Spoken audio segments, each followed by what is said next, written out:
Kapolda Jawa Timur Irjen Pol Nanang Afianto bersama pejabat utama, PJU, Polda Jatim meninjau langsung proses evakuasi korban yang masih tertimbun reruntuhan bangunan pondok pesantren, Ponpes, Al-Hozini, Buduran, Sidoarjo, pada Jumat, 3 Oktober 2025.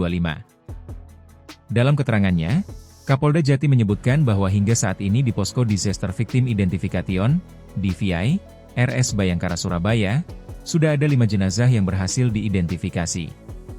Namun, proses pendataan masih terus dilakukan untuk memastikan identitas korban. Sudah ada 5 jenazah yang dilaksanakan identifikasi, tinggal menunggu hasilnya supaya jelas identitasnya, ujarnya. Nanang menegaskan, proses pencarian dilakukan tanpa henti selama 24 jam dengan dukungan penuh personel, peralatan, hingga tenaga ahli konstruksi. Sudah ada 5 jenazah yang dilaksanakan identifikasi, tinggal menunggu hasilnya supaya jelas identitasnya, ujarnya. Nanang menegaskan, proses pencarian dilakukan tanpa henti selama 24 jam dengan dukungan penuh personel, peralatan, hingga tenaga ahli konstruksi. Kami bagi dalam 3 klaster, yakni santri, pengurus pesantren, serta pegawai yang terlibat dalam renovasi pembangunan gedung. Dari data awal, ada 58 orang yang belum diketahui keberadaannya. Tadi 5 diantaranya sudah ditemukan, jelasnya.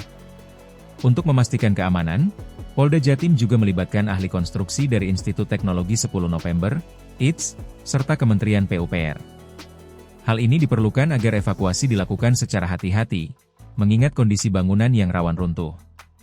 Pemindahan puing tidak bisa sembarangan, karena ada jenazah yang sudah kami profiling di dalamnya, imbuhnya. Kapolda Jatim menjelaskan bahwa saat ini fokus utama adalah pencarian korban dan penanganan kemanusiaan, bukan pada aspek hukum. Dari waktu kejadian hingga sekarang memang sudah melewati fase golden time, namun kami tetap melanjutkan evakuasi hingga semua korban ditemukan, tuturnya. Untuk penyelidikan penyebab runtuhnya bangunan, akan dilakukan setelah proses kemanusiaan selesai. Terkait dugaan adanya kelalaian konstruksi, Nanang menerangkan bahwa hal itu masih perlu diteliti oleh para ahli. Indikasi awal penyebab runtuh nanti akan dijelaskan oleh tenaga ahli agar valid secara ilmiah. Jadi, sabar dulu, kita selesaikan evakuasi korban, pungkasnya. Saat ini, Polda Jatim telah menyiapkan posko data identitas korban untuk memudahkan proses pendataan, baik yang sudah kembali, diamankan di lokasi, maupun yang masih dalam pencarian. Proses evakuasi pun terus berlangsung dengan mengedepankan koordinasi pihak yang terlibat dalam penanganan.